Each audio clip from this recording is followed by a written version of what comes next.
Hello there! I love nature, and that includes clean and safe environment. From here, see you in my next videos. Please don't forget to like and subscribe. Crisilda Flores at Chris Miyasaku.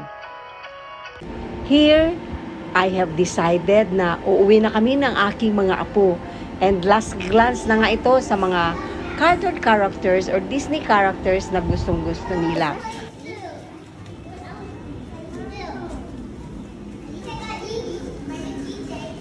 Bye, Batman! Bye, Spider-Man!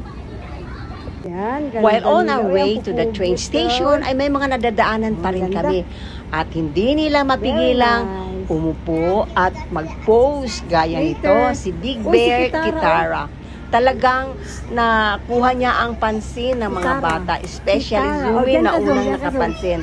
At heto nga, umupo po sila sandali at nag-pose, talagang nag-i-enjoy sila sa kanilang time. At itong mga nakikita natin na mga lights ay whole year round ito siya, hindi ito tinatanggal. Festive na festive talaga ang dating. At heto, umupo na naman sila uli. Napagod sila takbo lalo na yung maliit, oh.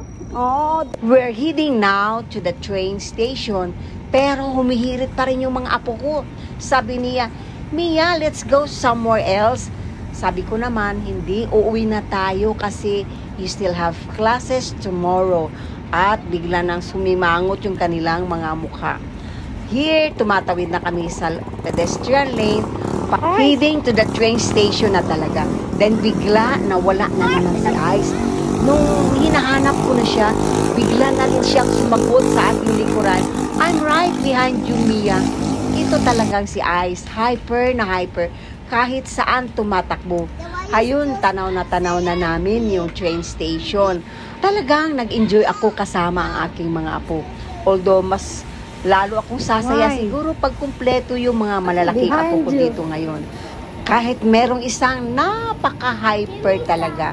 Si Ice, yung bunso nila. Eto, tumatakbo na naman siya. Pero, nakokontrol din naman siya. It runs down because nobody's going down. It stops because nobody's going down there. But if somebody goes down, it will also move. To prove what I've said, talagang pumunta si Zumi sa kabila at nang gumalaw na ang escalator, sabi niya, Mia, you're right. Here, naghihintay na kami ng aming train. Si Kiel parang pagod na, pero itong dalawa, hyper na hyper pa rin. At lalong-lalo na yung bunso. At heto na nga, nakarating na rin kami sa aming station.